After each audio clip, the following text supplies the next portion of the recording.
Bonjour à tous. Le 15 mars dernier s'est déroulé le premier tour des élections municipales. Chacun se souvient des conditions exceptionnelles dans lesquelles s'est déroulé ce premier tour. Ces conditions, ce sont celles d'une vague épidémique, d'une rare brutalité qui avait conduit le gouvernement à prendre des mesures soudaines pour limiter la vie sociale dans les jours qui ont immédiatement précédé ce 15 mars. C'est au vu de ces conditions que le gouvernement avait décidé de maintenir le premier tour des élections municipales. Décision parfois contestée, mais décision assumée. J'assume avoir considéré qu'un bureau de vote était un lieu indispensable à la vie du pays. J'assume d'avoir considéré, comme le Conseil scientifique, et au vu des conditions d'organisation des bureaux de vote qui avaient été mises en place, qu'il n'y avait ce jour-là pas plus de risque à aller voter qu'à aller, par exemple, faire ses courses. J'assume surtout cette décision parce que dans aucune démocratie, on ne peut décider, en dehors de tout cadre légal, d'annuler un scrutin la veille du jour où il doit se tenir.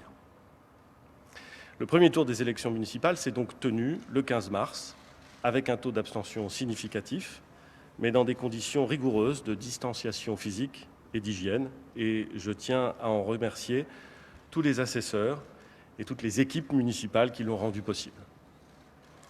Ce premier tour a permis d'élire l'intégralité du conseil municipal dans 30 143 communes françaises. Dans ces 30 143 communes, la vie municipale est en train de reprendre son cours avec l'installation ces jours-ci des conseils municipaux. J'adresse d'ailleurs un salut républicain à tous ces nouveaux élus qui étrennent leur nouveau mandat. À l'issue de ce premier tour, il reste encore à organiser un second tour dans près de 5000 communes pour lesquelles environ 16 millions d'électeurs seront appelés aux urnes. Il reste également 1100 intercommunalités dont les conseils communautaires ne sont pas complètement renouvelés.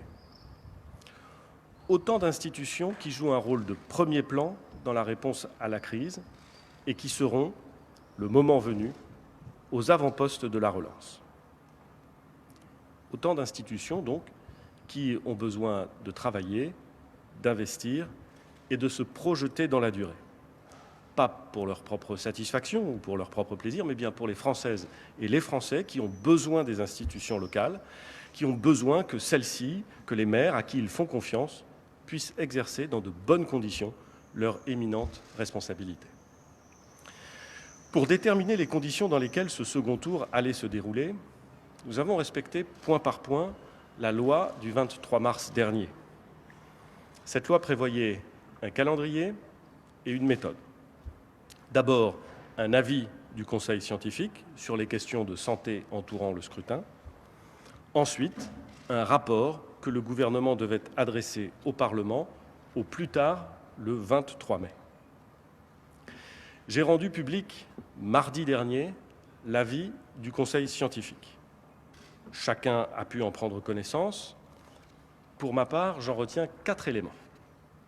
D'abord, le Conseil scientifique estime possible et nécessaire de garantir la sécurité sanitaire des opérations électorales le jour du scrutin dans les bureaux de vote et formule en ce sens des recommandations précises. Ensuite, le Conseil scientifique insiste plus spécifiquement sur les risques sanitaires importants liés à la campagne électorale. Il distingue bien les opérations de vote de la campagne électorale.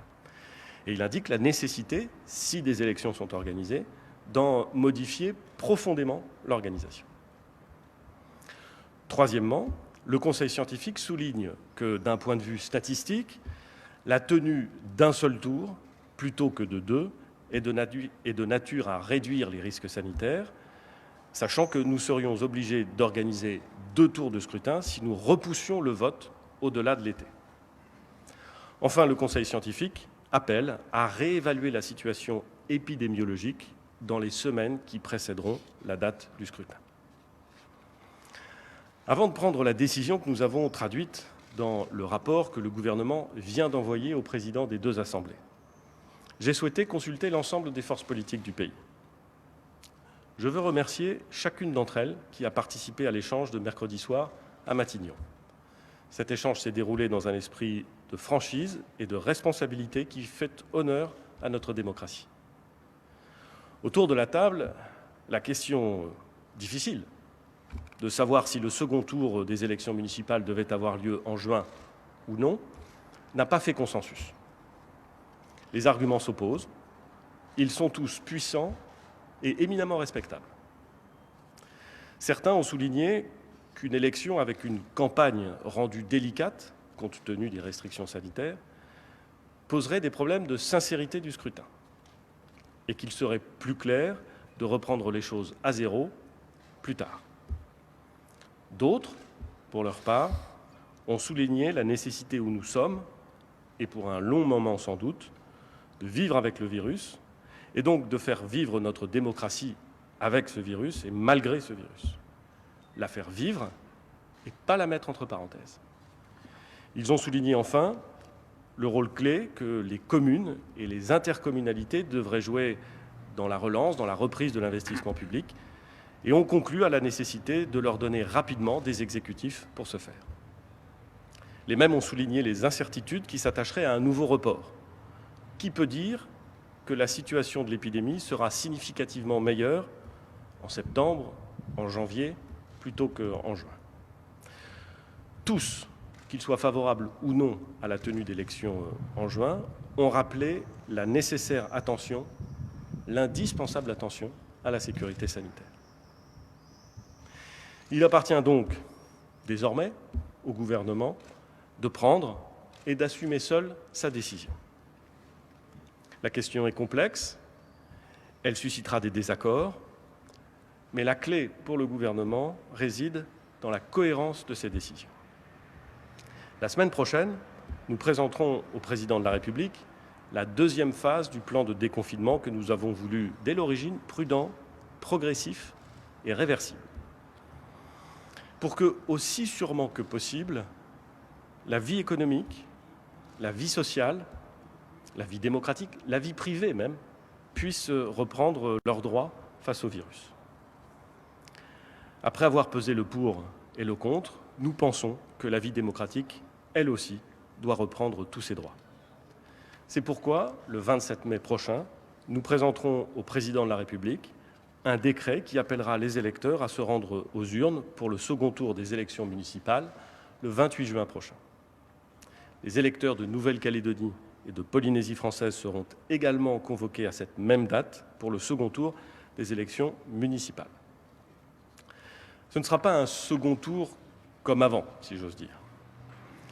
Avec les maires qui organisent le scrutin, avec les candidats et leurs équipes de campagne, nous avons la double responsabilité d'assurer à la fois la sécurité de ceux qui participent au processus électoral et la sincérité du scrutin.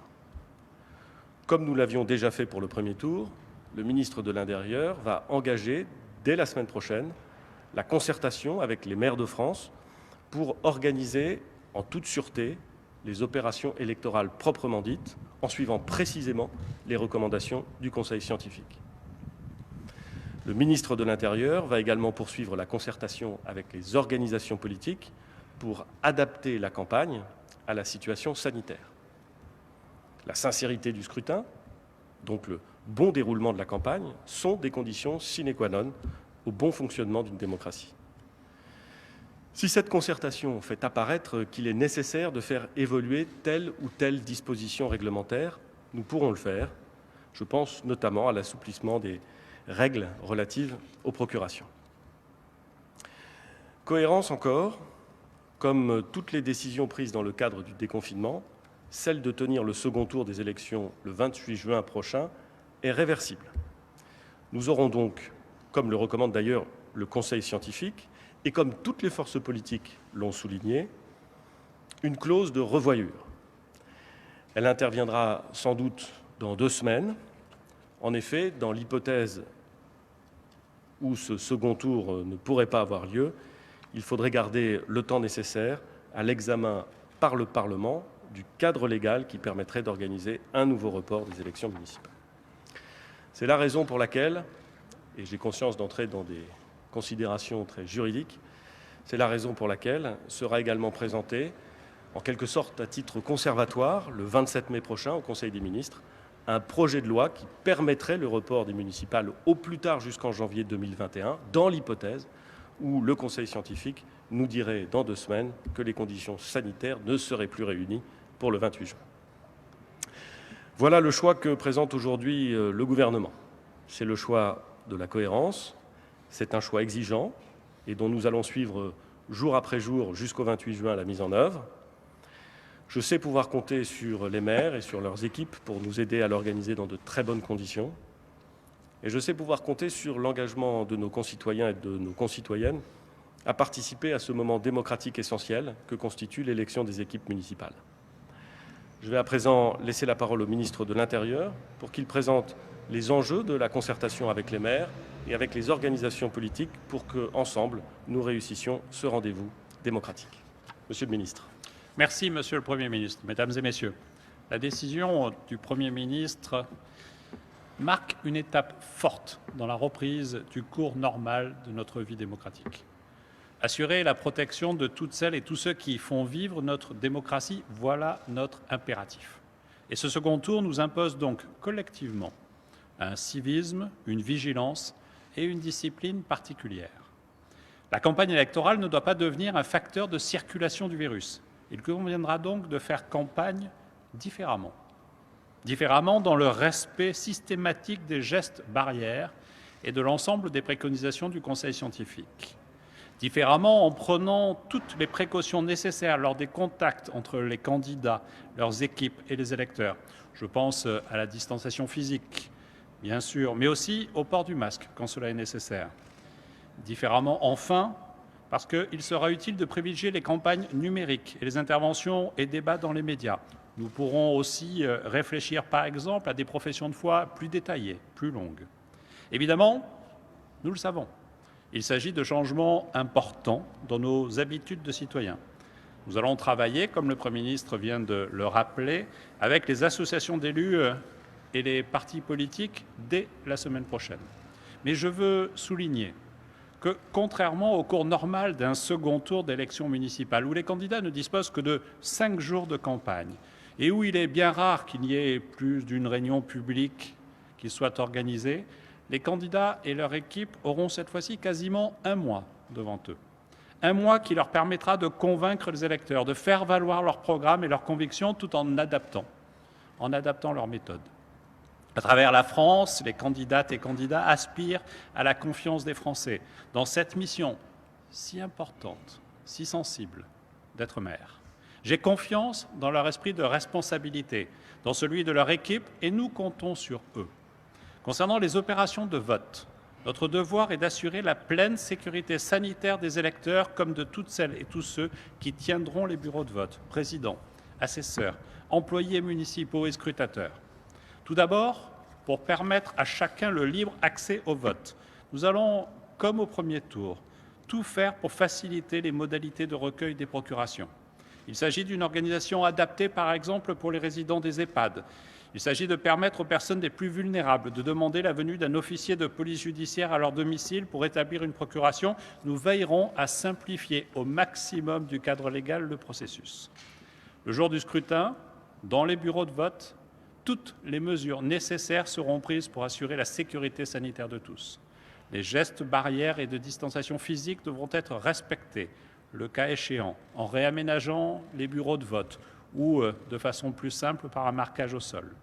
Chaque électeur devra porter un masque de protection, qui pourra être un masque grand public. Ils devront également pouvoir disposer de gel hydroalcoolique ou d'un accès à un point d'eau pour se laver les mains. Enfin, les membres du bureau de vote devront porter un masque chirurgical tout au long de l'opération de vote, tout comme les scrutateurs au moment du dépouillement. J'ajoute que la fourniture des masques et de gel sera assurée par les communes avec le soutien plein et entier de l'État.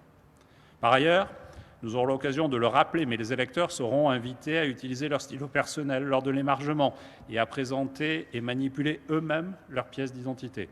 Ce sont de bonnes pratiques, faciles à mettre en œuvre et qui permettront de minimiser au maximum les contacts. Lors du premier tour et dans un délai contraint, Les communes avaient accompli un travail remarquable qui avait permis le respect des consignes sanitaires dans les bureaux de vote. Et je veux, comme le Premier ministre l'a fait précédemment, les saluer. Nous avons aujourd'hui un mois pour préparer. Et je sais pouvoir compter sur l'engagement, sur la responsabilité des maires, avec l'appui des préfets pour organiser au mieux ce scrutin. Mesdames et messieurs, le 28 juin, et si la situation sanitaire le permet toujours, 16,5 millions de Français pourront élire leurs conseils municipaux dans près de 5000 communes. Voter, c'est l'acte le plus fort de notre démocratie. Tout sera mis en œuvre pour qu'il puisse s'accomplir en toute sécurité dans le respect des règles sanitaires. Je vous remercie. On va peut-être répondre à quelques questions que vous vous poseriez sur ces annonces. Monsieur. Merci, Patrick Roger, Le Monde. Vous dites, visiblement, les concertations entre les maires avec les maires et avec les chefs de partis politiques, il n'y a pas eu de consensus sur juin ou après juin. Mais en revanche, il semblait se dégager un consensus sur, pour ceux qui étaient favorables au mois de juin, sur la date du 28. Vous-même, vous aviez évoqué à un moment peut-être la date du 21 juin, et vous insistez sur, diminuer les risques de propagation du virus, favoriser au mieux la participation évitée. Pourquoi, à ce moment-là, n'avoir pas retenu le 21 juin, qui diminue le temps de campagne et donc diminue aussi le risque de propagation, alors que le 28 juin aussi risque de peser en faveur de l'abstention à cause des premiers départs en vacances? J'ai pris l'habitude, malheureusement, de vivre en ayant le choix entre des options qui sont toutes également critiquables et qui présentent toutes des inconvénients. C'est comme ça, et il faut donc faire des choix. La loi nous imposait d'organiser, dans l'hypothèse où les conditions sanitaires étaient réunies pour le rendre possible, d'organiser le second tour avant la fin du mois de juin. Nous avions donc le choix, vous avez raison, entre le 21 et le 28. Il nous a paru préférable, pour garantir la sincérité du scrutin, de faire en sorte que la campagne puisse se déployer en respectant très strictement, nous l'avons dit, les règles de distanciation physique. Et donc le 28 juin nous a paru une date plus adaptée que le 21. C'est d'ailleurs dans ce sens que se sont exprimés tous ceux qui ont eu à le faire lors des consultations.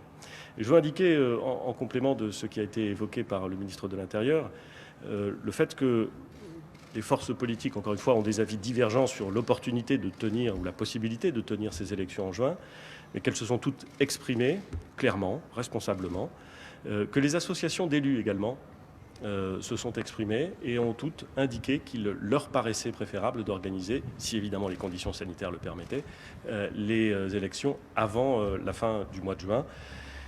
Et c'est fort de ces avis que nous avons aussi réfléchi pour voir quel était l'intérêt général qui s'attachait à cette décision. Bonjour Monsieur le Premier ministre. Vous parliez des aménagements dont le Conseil scientifique a parlé. Vous avez parlé notamment de la question des procurations. Est-ce que vous anticipez par exemple de faire des doubles procurations? Y aura-t-il une manière de relancer le vote par correspondance? Et puis par ailleurs, ça veut dire que par exemple les maires sortants auront eu du temps pour distribuer des masques. Est-ce que ce n'est pas une forme de campagne pendant toute la période de la crise? Il y a deux aspects dans votre question. La première est une question à laquelle le ministre de l'Intérieur, en bonne intelligence avec les forces politiques, devra s'attacher à trouver des réponses. Mais je voudrais simplement indiquer que tout ce qui ne dépend pas de la loi va dépendre du pouvoir réglementaire.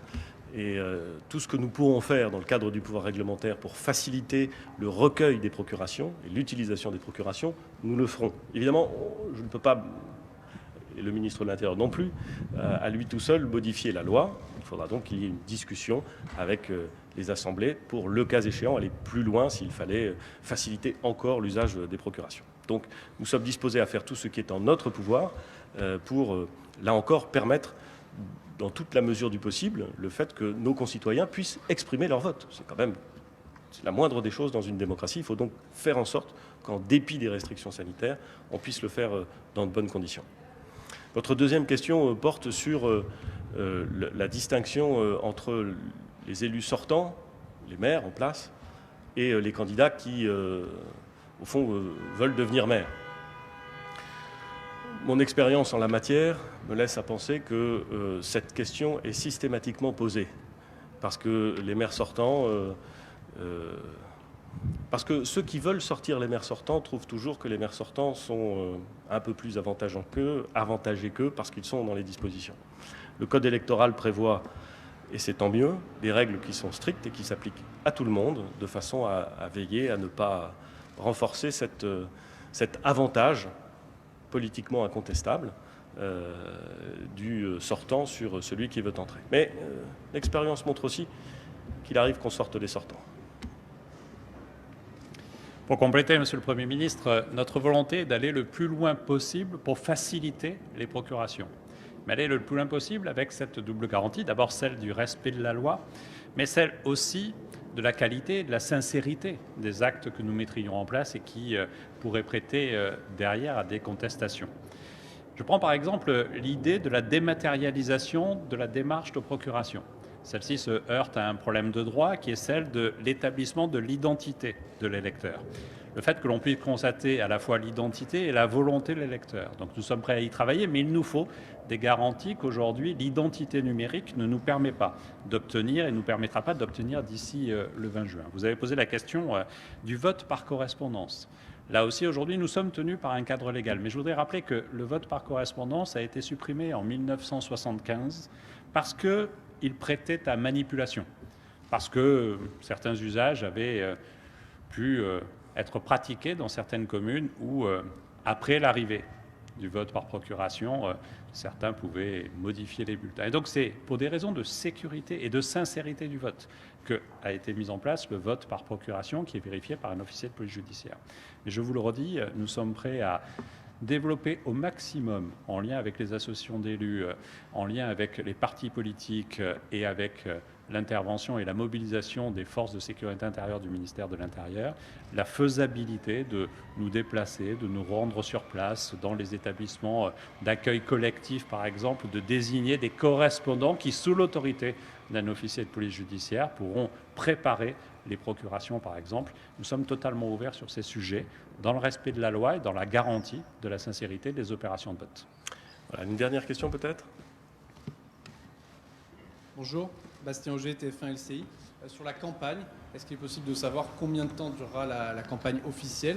Et dans les conditions que vous avez décrites, qui est une campagne dans tous les cas très restreinte, quelles seront les règles très précises ? Qu'est-ce qu'il sera possible de faire ou pas ? Et est-ce que malgré les solutions alternatives que vous avez présentées, il n'y a pas un risque de frustration des candidats qui auront le sentiment de ne pas avoir eu assez de temps, assez de possibilités de présenter leur programme et d'aller à la rencontre des électeurs ? Je me permets d'ajouter une question complémentaire de mes confrères de BFM TV. Monsieur le Premier ministre, en janvier dernier, vous aviez déclaré que si vous étiez élu au Havre, si le président de la République vous faisait confiance et vous demandait de rester à Matignon, vous le feriez. Est-ce qu'aujourd'hui, vous pourriez faire la même chose ? Vous diriez la même chose ? Merci. Alors, je vais répondre à vos deux questions. Je vais commencer par la première.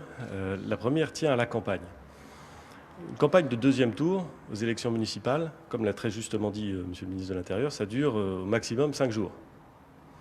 Et pendant ces 5 jours, les candidats se démènent pour faire passer de la plus claire façon possible leurs idées, leurs programmes, qu'ils ont déjà d'ailleurs défendus au premier tour. 5 jours, c'est très court. C'est très intense. Nous allons avoir, cette fois-ci, des conditions différentes, avec peut-être un peu moins d'intensité, mais avec beaucoup plus de durée. La campagne du deuxième tour va être mécaniquement, chacun peut le comprendre, beaucoup plus longue que ce qu'elle est normalement. Et je fais confiance à l'inventivité des candidats de toutes les forces politiques pour trouver les moyens de faire passer leurs idées, dans le respect de la distanciation physique, dans le respect des règles sanitaires. Vous savez, les gens qui veulent se présenter et qui sont présents au deuxième tour d'une élection municipale pour être maire, c'est des gens responsables. Alors, on peut ne pas être d'accord avec eux, mais ils sont responsables. Et ils essaient de l'être. Et donc, ils vont, pendant plusieurs semaines, pouvoir expliquer autrement que normalement ce qu'ils veulent faire. Les conditions pratiques de la façon dont ils pourront conduire et mener leur campagne seront définies, je l'ai dit, après que le ministre de l'Intérieur aura conduit une concertation avec les forces politiques et avec les associations d'élus. Et je ne veux pas préempter cette concertation, je pense qu'il est utile qu'elle ait lieu, je pense que les élus, les forces politiques l'attendent, et donc le ministre de l'Intérieur la conduira dès le début de la semaine prochaine. Sur les questions relatives, sur la deuxième partie de votre question relative au Havre, nul n'ignore mon attachement à cette ville, nul n'ignore mon engagement pour cette ville, et personne ne comprendrait qu'à ce micro aujourd'hui, je m'exprime sur le Havre. Je ne voudrais pas qu'on me reproche d'utiliser les moyens de l'État dans le cadre d'une campagne électorale. Et donc j'aurai l'occasion de m'exprimer le moment venu au Havrais. Je vous remercie beaucoup.